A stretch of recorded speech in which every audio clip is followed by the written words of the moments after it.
to our live broadcast from the North Texas Fair and Rodeo, powered in part by Low Voltage Solutions and Classic of Denton. Hello, everyone. Welcome to the Discover Denton Welcome Center and DentonRadio.com live broadcast from North Texas Fair and Rodeo. My name is Ellie, and I am with DentonRadio.com. And I'm Cheyanne Bullock. I'm representing the North Texas Fair and Rodeo. And we are here on the second night of the 89th Annual North Texas Fair and Rodeo with our Bud Light Stage Artist of the Night, Miss Genevieve Allen. Thank you for joining us for your first time in Denton. First time at the fair. Yes, it is. I'm loving it so far. Even though it's a little hot. It is very hot. It's a little hot. It's cooling off pretty well. It is. It is. We thought it was going to rain, but it just brought a little cool weather. We're holding out. Yeah. So, okay, just starting off, I know you started playing classical piano. I did. So how in the world did you make it to country music? It's a funny story. I was out in the barn. My horse had gotten an injury, and I actually had classical music because I was competing with the piano, and so I was listening to the piece that I was competing with, and my best friend walked in, and he just kind of shot me this look, and he goes, "You're going to listen to something else." And okay. You know, I think I was about 11 or 12. Okay.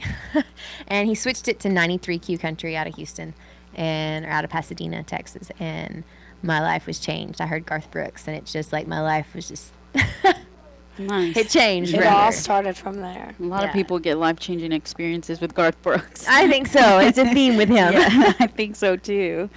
So you were competing in all these rodeos. You were always on the circuit, and all of a sudden, did you ever imagine you were going to become a country singer? I did not. I had absolutely no idea I was headed to vet school. I already was scoping out the schools. I did 2 years of community college, and I was already taking pre-vet classes, and then life just took a turn. Nice. And lo and behold, here you are I at am. the North Texas Rodeo. Here I am. So along with Garth Brooks, who were some more of your inspirations coming up? Chris Ledoux is definitely at the top of the list. Chris Ledoux, Garth Brooks, George Strait, the old ones like Waylon Jennings, Merle Haggard. Definitely outlaw country. Nice. Definitely. So, I mean, there's so many things going on with this life change from rodeo circuitry and then coming into country singing lifestyle. So we know that in the interim of all of that, we did have an incident in 2015 that was kind of life-altering. It was. So how did that event change your music, and how did that change you and influence you as a person after that whole incident that happened? Well, I think, you know, my parents always raised me to strive for excellence, to push and to be the best that I could be. And after that wreck, when I was actually paralyzed for several days, and they told me that if I lived through the night, I would not walk again. And it was a struggle. It was a fight. And when they said that, you know, I was going to regain feeling, but I wouldn't walk, and then, well, you'll walk, but you won't have your full life. And every morning I would wake up, and it was just throwing everything that I had at it. So I learned this, I guess, this new dimension of what a fight really is. And I had to relearn how to walk. I had to relearn how to run. And the only thing I didn't have to relearn how to do was ride a horse, actually. That muscle memory was still there. That's just like riding a bike. And nobody knows why, because it shouldn't have been. It was in your blood. It was. Yeah. So it was just this extra edge, I guess. And, you know, I wake up, and I realized it's okay to have a bad day, but it's not okay to give up. Absolutely. And there actually is a difference between that, because you can sit there and you can feel bad for yourself and think, I'm just having a really, you know, bad day. But there's a difference between that and just going, I don't want to fight anymore. And, you know, when you realize that, it's like, you know what? I'm having a bad day, but tomorrow's a different one. There you go. And I'm glad you fought so hard. We're so glad you're here with us. Yes. I'm happy to be here. Yes, it's a blessing. So going off of you kind of saying that advice of not giving up, if there's, because this is DentonRadio.com, there's a lot of local artists that listen to this radio station. If you could give one piece of advice to an up-and-coming artist, as someone whose life just changed in the drop of a hat, to come to country music, what would you tell them? I would say that don't ever forget that it is about the people you're playing to.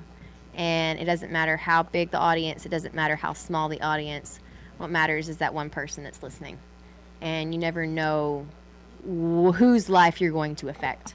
And you can look at it and you can say, oh, well, I only played a venue and there were only 20 people there. Yeah, but maybe somebody out there needed to hear that song.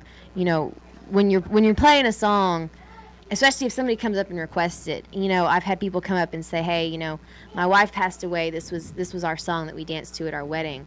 And for 3 minutes, I made his night for, you know, when I played that song, and you can see it go over their face. And you can't ever forget that that's the reason why you walk up on stage every day. It's not because of the lights. It's not because of the fame or the Instagram likes. It's because those people are out there. They want to hear that song. And if you can change somebody's life for 3 minutes, then it's worth all the grind. Well, speaking of what, you're switching from the road and being in front of the lights and the cameras and the mic and everything else, what is your all-time favorite thing that you miss the most, aside from family, because that's a given, your family, your loved ones, but what is it that you miss the most when you come back from being on the road? That I miss from the road, or miss like when I'm on the road? At home. What are you looking forward to get back? My horses. Nice. My family and I, we breed and raise and train performance horses, and I've actually got a couple of 2-month-old colts that I am just dying to get home and work with. And we've got 19 horses at the moment, and some that will be born next spring. So that's special. That just eats at me, especially when, you know, Daddy will send me pictures. This is what they did today. I actually have a little colt that destroyed one of the peach trees. Oh, goodness. In the yard today. So I want to get back to that. Oh, that's awesome. Probably the biggest thing. That's pretty amazing, too. It is. Animals are just wonderful. It is. Horses are special. Yeah, definitely. All right, guys. Well, we're going to come do what cowboys do, and we'll see you at the fair. Bye. Well, thank you for tuning in. We hope you enjoyed the show. For more Denton information and entertainment, visit dentonradio.com and check out our list of Denton podcasts. While you're surfing the internet, make sure to check out our friends Low Voltage Solutions and Classic of Denton.